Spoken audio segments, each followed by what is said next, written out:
Hi everyone, कशा मित्रांनो तुम्ही बघा पर्यटन math and commerce coaching classes मध्ये आपल्या संपूर्ण विद्यार्थ्यांचं हार्दिक स्वागत आहे। तर बघा आज आपण बघत आहे बेटा या लेक्चरला बघत आहे आता आपण बीकॉम फर्स्ट सेमला एनपीला फायनान्शियल अकाउंट त्यामध्ये सबसिडी बुक। आता सबसिडी बुक मध्ये purchase book, purchase return book, sale return books असे असतात। 4 बुक्स असतात ना। बुक्स किती असतात बेटा? 4 बुक्स असतात। मग 4 बुक्स मध्ये जे दिलेले असतात आपल्याला, तर परचेस आपलं परचेस बुक झालं, परचेस रिटर्न बुक झालं, सेल बुक पण झालेलं आहे, सेल्स रिटर्न बुक पण झालं आणि 4ही बुक झालेले आहे। आता आपण काय बघत आहे? मिक्स बघत आहे।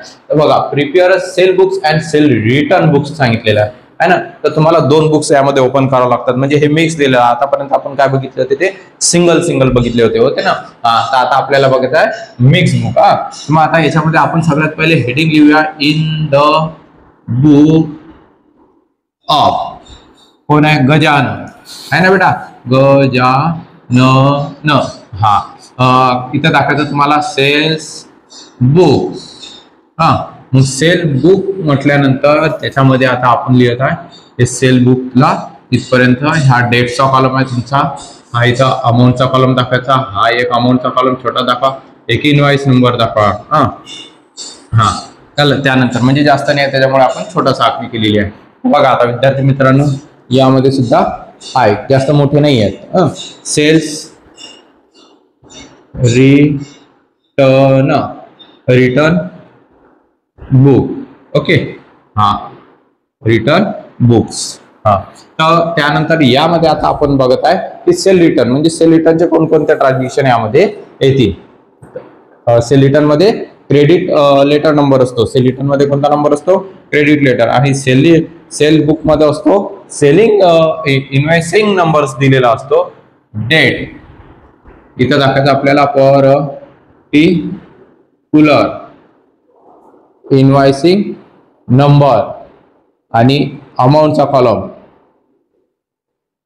Column, okay. मी हे अमाऊंटचं स्पेलिंग शॉर्टकट मध्ये लिहित असतो, बऱ्याच वेळा तुम्ही पूर्ण लिहत जा पेपर मध्ये, त्यामुळे मार्क कटणार नाहीत, नाही तर तुमचे मार्क काय होणार? कमी होऊन जाणार बेटा। हे त्यानंतर इथं लिहायचं आहे तुम्हाला आता सेल रिटर्न बुक्स आहे, त्याच्यामुळे इथं क्रेडिट जो दिलेला असतो, क्रेडिट लेटर्स नंबर, हा पॉईंट दिला, इथं सुद्धा पॉईंट दिला, क्रेडिट लेटर्स नंबर आहे, क्रेडिट लेटर्स नंबर शॉर्टकट मध्ये लिहिलेला आहे मी, तुम्ही पूर्ण लिहा। आणि अमाऊंट, ओके, लक्षात आलं बेटा? या पद्धतीने तुम्हाला आखणी करायची आहे। जे मिक्स मध्ये अगर तुम्हाला विचारलेलं असेल 4 मार्काला तुम्हाला, तर त्यामुळे तुम्ही काय करा, एकदम पद्धतशीर बघा। आता बघा सेल्स बुक, मग सेल बुक मध्ये कोणते ट्रान्झॅक्शन येतील? आपले फक्त सेल बुकचे ट्रान्झॅक्शन येतील, आणि सेल रिटर्न मध्ये फक्त आपले सेल रिटर्नचे ट्रान्झॅक्शन आपल्याला द्यावे लागतील, हे गोष्ट लक्षात ठेवायची। हरिओ हे बघा, 1 April 2000 goods sold to Raju.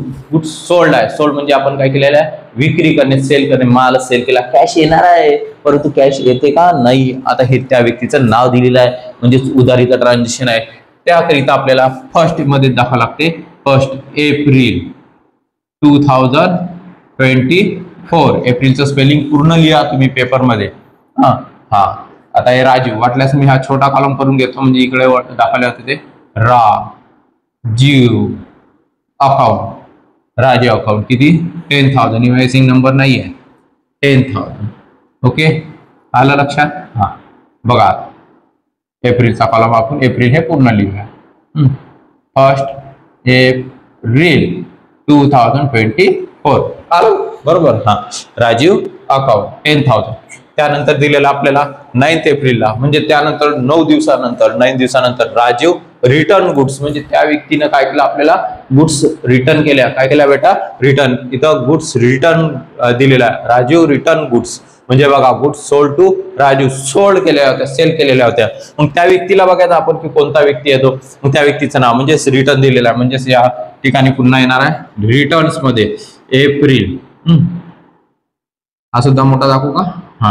बघा आता, म्हणजे एप्रिल 2024 आहे ना, ते बसते म्हणून राजीव अकाउंट किती आहे बेटा? A-1600, 10,000चा 10,000चे गुड्स सेल केल्या होत्या, परंतु त्या व्यक्तीने 1,600चे आपल्याला रिटर्न केलेला आहे, तर त्याला कॅश काय करावं लागतं, आपल्याला रिटर्न करावं लागते. म्हणून त्या सेल रिटर्न बुक्स मध्ये येत असतात. कुठे येत असतात? सेल रिटर्न बुक्स मध्ये. त्यानंतर बेटा आपला 16 April good sold to Akash, good sold केलेला आहे. आता इथं काय दिलेलं आहे त्यानं? By cash. बाय काय दिलेला बेटा? कॅश, आहे की नाही? मग बाय कॅश केलेले असल्यामुळे ही एंट्री येणार नाही, ही एंट्री येणार नाही. ती एंट्री ती सोडून द्यायची. इन कॅश किंवा बाय कॅश दिलेलं असेल, परचेस मध्ये इन कॅश असते आणि गुड सोल्ड मध्ये बाय कॅश असते. हे गोष्ट लक्षात ठेवायची. त्यानंतर 20 April 2024 good sold to Rajesh, good sold to Rajesh. Good sold आहे बेटा, काय? Good sold. मग गुड सोल्ड केलेले आहेत, तर याचा अर्थ उधारीचे ट्रान्झॅक्शन राजेश म्हणजे सेल बुक्स मध्ये येणार. कशामध्ये येणार? सेल बुक्स मध्ये. 24 एप्रिल 2024 राजेश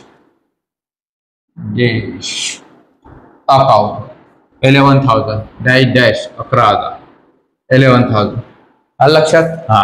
त्यानंतर बेटा 26 April goods return by Rajesh. म्हणजे बघा आता या राजेशकडनं आपण जो माल आपण सेल केला होता, गुड्स जे केल्या होत्या, सेल केल्या होत्या गुड्स, काय केलेल्या होत्या बेटा? सेल. त्याने काय केलेलं आपल्याला? रिटर्न केलेल्या. काय केलेल्या बेटा? त्या रिटर्न म्हणून सांगितलेल्या 26 एप्रिल 24 आहे ना. हा. मग इथं लिहायचं आपल्याला राजेश अकाउंट, राजेश अकाउंट 1,000च्या गुड्स काय केल्या? रिटर्न केलेल्या. त्यानंतर दिलेलं आपल्या 30 एप्रिल, किती आहे? 30 April 24,000 goods sold to Sanjay. Sanjay या व्यक्तीला काय केलेलं? गुड्स सेल केलेलं. आपण काय केलेलं बेटा? सेल. तर सेल बुक्स मध्ये लिहायचं. कशामध्ये लिहायचं ते? सेल बुक्स मध्ये.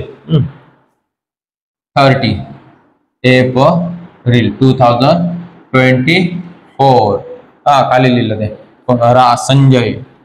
संजय अकाउंट, संजय अकाउंट बघा 20,000 20,000. लक्षात? हा. आणि इथं लिहायचं खाली आपल्याला टोटल. इथं सुद्धा दाखवायची आपल्याला टोटल. यांची टोटल करायची. आता बघा विद्यार्थी मित्रांनो, एवढ्या सोप्या आणि साध्या पद्धतीमध्ये मी तुम्हाला सांगत आहे, त्याच्यामुळे मी तुम्हाला नम्रतेने विनंती करतो की व्हिडिओ आवडल्यास लाईक करा, शेअर करा आणि सबस्क्राईब करा. तुमच्या कॉलेज, शाळा, मित्रांमध्ये संपूर्ण विद्यार्थ्यांना सेंड करा, म्हणजे त्यांना सुद्धा त्याचा काय होणार आहे? फायदा होणार आहे. तर एकदम सोप्या आणि साध्या पद्धतीमध्ये मी तुमच्यासाठी खूप मेहनत घेत आहे. तर बघा विद्यार्थी मित्रांनो, माझी मेहनत तुम्ही सक्सेस करा, म्हणजे मी तुमच्याच आधारावर आहे. बघा थोडं स्पीड मध्ये बोलताना थोडेसे शब्द कमी जास्त होतात, तर ऍडजस्ट करून घ्या बेटा, असं काहीच नाही. हा. सगळ्यांच्याच होत असतात, माझा थोडीशी एक प्रॉब्लेम सगळ्यांचाच असतो. बघा आता तर यांची आता आपण काय करणार आहे? ऍडिशनल करणार आहोत. तर विद्यार्थी मित्रांनो, ऍडिशनल म्हटलं तर किती येणार? 20,000 हे 10,000 30 40 41,000. ओके. तोंडी बेरीज आली पाहिजे, आहे की नाही? 2 + 3 आणि 4 इथं 2,600. अलग लक्षात? व्हिडिओ आवडल्यास लाईक करा, शेअर करा आणि सबस्क्राईब करा. स्क्रीनशॉट काढायचा असेल तुम्ही काढून घ्या, मी बाजूला सरकतो. ओके मित्रांनो, अलग लक्षात? ओके, समजलं मित्रांनो? व्हिडिओ. जय हिंद, जय महाराष्ट्र.